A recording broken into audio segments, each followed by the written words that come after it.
You know what time of the year it is, and in the spirit of March, we decided at UCTV to break down and share our brackets with you. I'm Mahn. And I'm Jordan Rosenthal. Welcome to UCTV Bracketology.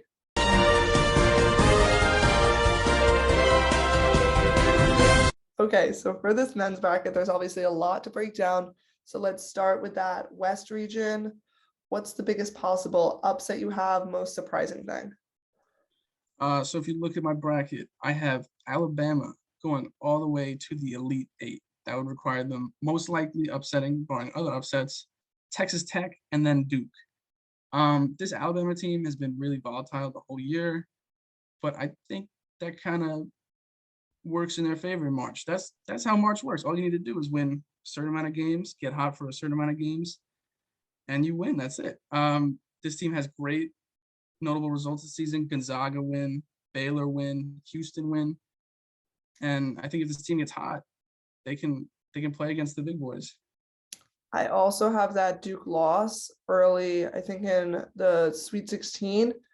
Duke obviously is trying really hard for Coach K's last year to make it a national championship, but we've already seen this not work in multiple games. And I think the pressure is going to get to them early. I have Texas Tech beating them. I just think Duke, with their performance lately, hasn't been showing that they could be a national championship, Final Four, or even an Elite Eight team. And I think it'll prove to be true very soon. Moving on, obviously, UConn, the school we go to, they lost in the semifinals of the Big East tournament. Obviously out for revenge in this tournament. They lost in the first round last year. So do you think they will make it any further this year? So I actually really like the draw that UConn got at that 12. They thankfully escaped the 12 play-in game, which I don't know how that happened. But I think New Mexico State's a good draw, winners of the WAC conference. Unfortunately, I have UConn going out in the second round. Arkansas. I think Arkansas is just too fast, too talented.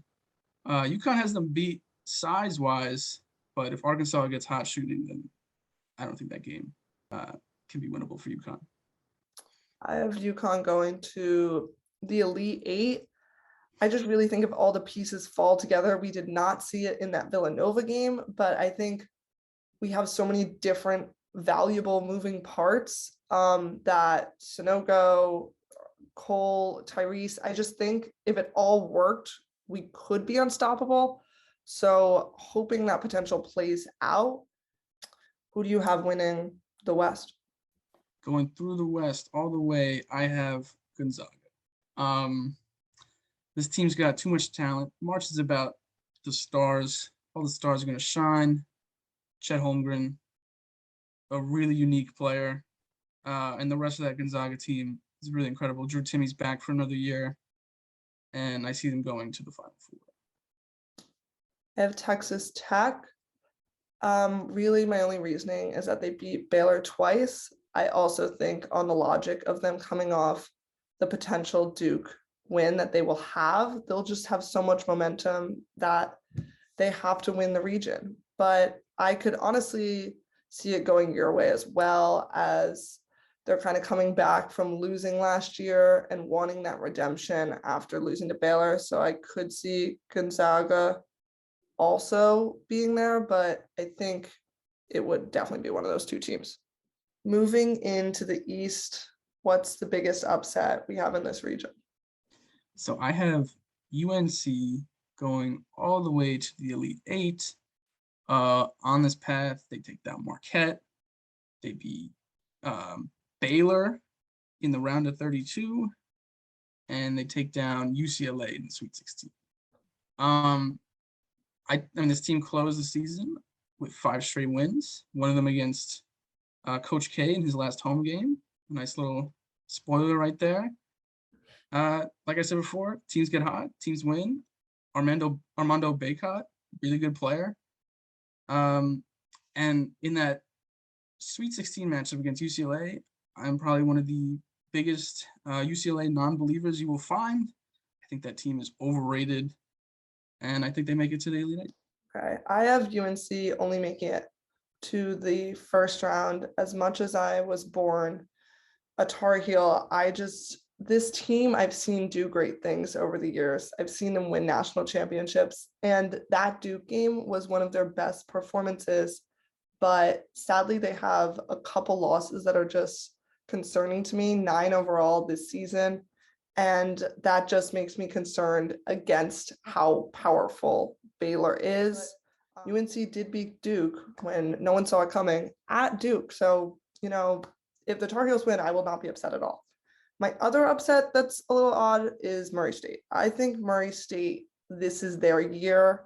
They had 20 straight wins. Although they don't have a competitive conference, I just think they can do it. I only have recently found out about them, but ever since I just have faith in this team. It's not even a Cinderella story because Murray State is fully capable of anything thrown their way. So it's not even like they're an underdog. They just are underseeded. So they will beat Kentucky. They will beat Purdue. Baylor may beat them. That is how I have it playing out. But if Murray State wins it all, I will not be upset in the slightest. I would say most notable matchup of this, personally, in my opinion, could be, okay, because we have differing opinions on Texas, Virginia Tech. Personally, after Virginia Tech coming off that ACC win, I think they could win that game. But on the contrary, they seem very excited over it and almost like that would be enough for them this season. So see where you're coming at from Texas. This Texas team has a lot of experience, a lot of transfers. They had a disappointing end of the season. I think just the experience, that team, Virginia Tech, they're riding a hot streak, and I think it ends really early in the first round. Guess we'll just take differing opinions on that. And then I personally have Baylor winning it all. Obviously, I know you do not have Baylor, so I have Kentucky making it to the championship game. So, wow. Yeah, Oscar Tshiebwe is a really good player, too good of a player for a lot of these teams. I do agree he's very, very good, but is he good enough to beat Murray State? That's something we'll never know until we find out. Does Murray State have a player over 6'10"? I also don't know. They don't need that. They just Sure. need the might that every single player on that team has. It's about the heart. Yeah. On to the South. Do you have any surprising teams making a run? So the Michigan Wolverines. First, let me say I have no idea how they got into this tournament. But they're here. Can't change that. And I think they make it farther than people think they will. I think they go all the way to the Elite Eight, taking down Villanova, Tennessee, on poor Colorado State, which made its way all the way up to the 6th seed just to pull Power 5 Michigan at 11. I think this team's angry. Obviously, super disappointing season for them, but they're here. Hunter Dickinson, excellent player, and I think they make some noise. Okay. On the contrary, Michigan is 17-14. They've lost to, as you can tell, 14 teams, a good amount of teams, Seton Hall, our Big East opponent, being one of them. I just think that although they may be coming back on a great streak, they did lose in the first game of the Big Ten tournament, and their coach had some disciplinary issues to work out. So I think even the wavering leadership may affect their play as well. So I have them losing.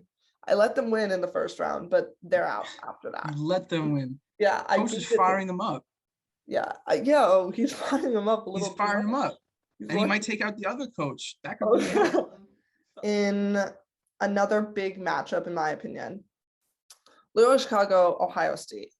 You have Loyola Chicago losing. Yes.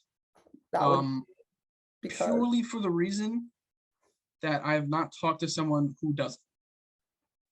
I think it would be a really good game. This Ohio State team has some really good wins this season, and they have some really bad losses. Very volatile team. Mm-hmm. I think Loyola Chicago, people don't watch their games a lot. I do, but people don't. I think they had a down year. They didn't even win their regular season championship. The only way they got in is by winning their tournament. Usually they're in as like almost an automatic qualifier every year, through just their record and quad one wins. But this year they had to win their tournament to get it. I don't think that team's good this year. I think that Loyola Chicago, not a lot of people watch their regular season games at all, because Loyola Chicago is just known as a March Madness team, and they are seen as this underdog every year. But if we see you time and time again, you can't be this Cinderella team if you keep coming back. So I personally think Loyola Chicago just needs a little confidence to be like, wow, we're always in March Madness now. You know, we gotta own it. And that's why they're gonna win. And that's why they're gonna beat Villanova as well. And then they're gonna beat Tennessee. Loyola Chicago, it's March Madness is their time. Maybe they didn't do well in the regular season, but Loyola Chicago is a well-known March name. There's Cinderella almost every year, except I think this year is their most Cinderella year of them all. I'm not a fan of their team. But who do you have winning the South region? So I have Arizona winning this region. I have Arizona winning my whole bracket. It's one of the biggest teams in the country. That team is sick. I love watching that team play. They're just like everything is good. Like they're good at shooting. They're good. It's a great rebounding team from their size. They're well coached. I think they have it to go all the way this year. Arizona, although sometimes number one seeds fall, it does not feel like Arizona will be one of those teams. 31-3. I know you don't like to judge just off of a record, but that's, first of all, a lot of games. Second of all, a great record to have. And yeah, I think they could be a number one seed that'll actually be able to face all these teams. And it doesn't seem like the hardest division to be in at all. Last but not least, the Midwest region. Which major upset do you have in this? So I have Iowa State making it to the Sweet 16. That would mean they beat LSU and Wisconsin. LSU just, they no longer have their head coach going into March Madness, which, I mean, that's a bold strategy. I respect it. I think Iowa State wins that game, and then I think Wisconsin, overrated team. If Johnny Davis has a good game, they win games. If he has a bad game, I don't think they win games. Honestly, if there's any 3-14 that upset that happens, Colgate's got a pretty good team. But yeah, I have the Cyclones making it to the Sweet 16, eventually getting knocked out by Auburn. My upset, I really wouldn't say it's upsetting until one of the later rounds, but Iowa, I have going until the Elite Eight. They're a good team. They just became Big Ten champions, as well as Keegan Murray, great player. He was named as a Naismith Award finalist. He's 6'8". You know, he's 43rd in blocks, 4th in points per game, and he is the only player nationally to average 23 points, 8 rebounds, and 2 blocks per season. And I think that Kansas is always one of these really high-ranked teams. But how many Kansas championships have we seen recently? Not that many. We always see them as a 1 seed, and then we don't see them holding the trophy. So I think that Kansas could easily be knocked out. You know, Iowa is my dad's dark horse, even though he doesn't watch any games. But he's got him going far. So see, it's gonna you guys will be riding that together. And then a big game, I think, just for us being Big East fans, Providence, we both don't think is going to make it very far. Personally, I've seen just from being at Big East games, Providence is a lucky team. They've gotten away with some really close wins, constantly going to overtime, regular season champs, but they proved really who they were, I believe, in the Big East tournament, losing by such a large margin, not even making it to the championship game. I think that they may not be as good as people may think. So as of now, I actually have them losing in the first round, but this definitely could be a trap game. If there's any team that people are picking to be upset at any point, it's Providence. This South Dakota State team is actually really interesting. Most people don't know about them. They average almost 90 points a game. They play fast. But I don't know. I've been flip-flopping on this game for a while. Do I want to ride with the crowd or against the crowd? I don't know. Providence is lucky, but sometimes luck is all you need. I know. I got Providence winning the first one, but at the same time, literally March Madness is all about luck. But if it's like maybe they just had luck in the beginning of the year, maybe it cuts off now. But at the same time, will they do exactly what we don't want them to do? You know, win it all. They could. They just might. It's just the luckiest team ever. I Yeah. don't know. To say they're not skilled would be wrong, but like statistically, they are one of the luckiest teams of all time. Yeah. Honestly, they could do it. But at the same time, Just need to rattle off a few lucky wins. yeah, how far can your luck go? Who do you have winning this region? So I have Auburn winning this region. Their star duo of Jabari Smith, top 5 NBA pick, and Walker Kessler, giant player. Size matters a lot when it comes to March Madness, and this team's big, they're talented, and I think they make it to the Final Four. I have Auburn winning this, winning it all. The reason why, I just think back to Auburn's long win streak before, and all you really need in March Madness is a short win streak. So the fact that they could have been that consistent on the road, at home, venue does not affect them. And they were a pretty efficient team then. Sure, the streak got broken, but it could easily be picked back up again just in time for a national championship. If you want to participate in the fun with us, we will be making a UCTV bracketology group on ESPN Tournament Challenge app. So join in.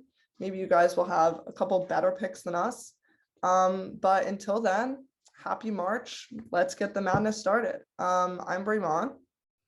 Jordan Rosenthal. And thanks so much for watching.